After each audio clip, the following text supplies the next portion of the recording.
Let me first of all thank you for altering your schedule. This reminded me of a discussion I had yesterday with a friend of mine who was about my age. He said, Mike, he said, you know, there's one good thing about getting old. I asked, what is it? He said, I forgot.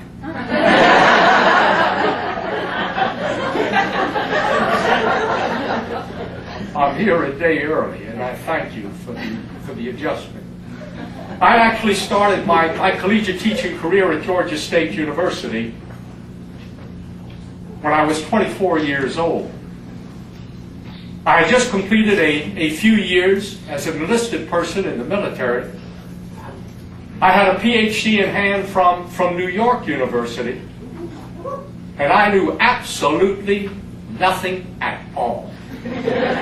And I recall at that time being asked to address a group of CEOs, a group of company presidents, for one reason. The previously scheduled speaker had become ill. Well, I made my presentation, and right afterwards, one of the group came up. And he said, Dr. Mescon, he said, I really liked what you had to say. Well, of course, I really liked what he had to say.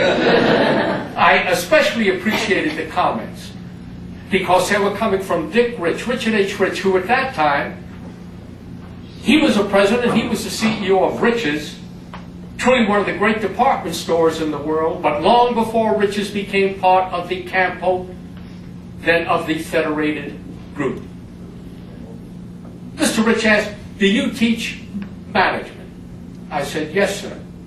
He said, have you ever managed? I said, no, sir. He said, doesn't that bother you? I said, not one bit. I said, it's all inside work, no heavy lifting. I said, this, Mr. Rich, this is a terrific job. He said, let me tell you something. He said, you are a child, you are an infant. I recall his referring to me as an infant. He said, no matter how smart, no matter how glib, no matter how articulate you are, you've got to determine if you can close that gulf between mouth and movement.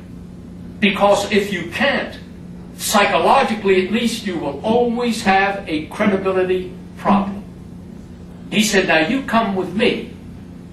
I am going to make a great merchant, a great mentor, a great leader out of you. I said, Mr. Rich, I said, I appreciate that. But I grew up in Charleston, South Carolina. I watched my mother and my father, who were merchants. Now, they weren't great merchants like you, but they were good merchants. I watched them get up early every single morning. They went to work together. They stayed late every evening. Now, I was never fully certain what I wanted to do, but that wasn't it. They worked too hard. He said, no, mind, he says, you come with me. I'm going to show you what a real leadership, a real mentoring education is all about. Well, happily, I went.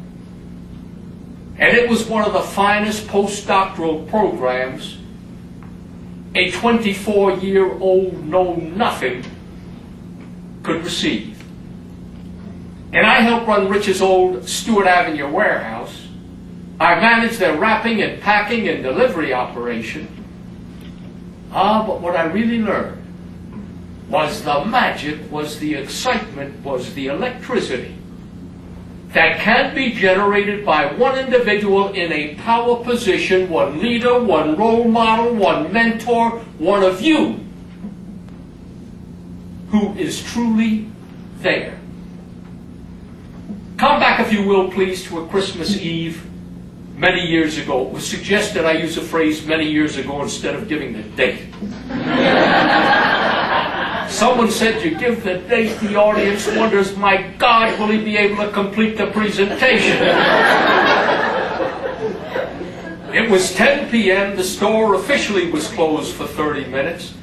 Emotionally and physically, we were devastated. We were wasted because since Thanksgiving, that incidentally is when the Christmas season began in retailing. Thanksgiving, today, as you know, it begins July 5th. But since Thanksgiving, routinely, We had been working 7 days a week, 14, 16, and on occasion 20-hour days. For one, I had enough. I wanted to go home. But at 10 in the evening, I looked up, and there was the great man himself, my mentor, my hero, my role model, the CEO, the boss. There was Dick Rich. Now, no one in here knew Mr. Rich. It's a shame. Tell me, have you ever known anyone, a woman or a man, who no matter what time of day, no matter what the circumstances, have you ever known anyone who always appears as if she or he just stepped out of a fashion magazine? Dick Rich did not perspire. He was always absolutely elegant. He was perfect. But at 10 in the evening, I looked up. There he was, out on the sales floor, carrying a very large package out to a customer's car.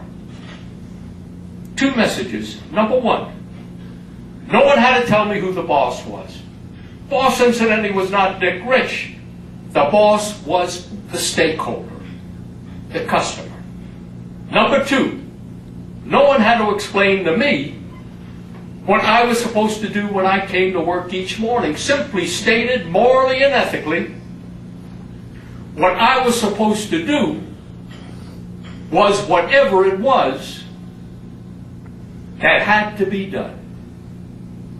Now, you build an organization with that kind of culture, with that sort of ethos, I will show you an endeavor that can compete effectively, properly, ethically, and profitably with anyone, with absolutely anyone, anywhere in the world. I made this observation not too long ago to a group of students. And one asked, well, now, Dr. Mescon, if that's your feeling, if that's your belief, tell us, how do you think we ought to do business with others? And here's what I've always suggested to all of my students. Here's what I recommend to you. That you handle every single transaction. I don't care about the nature of it or the size of it. But you handle every transaction with each person. I don't care who that person is. That really doesn't matter. But you handle every transaction with each person as if you had to live with that person in a very small room for the rest of your life. Chances are that person's going to be pleased. You're going to make a profit. You're going to make money. You will also add that person to your sales force at no additional cost to you.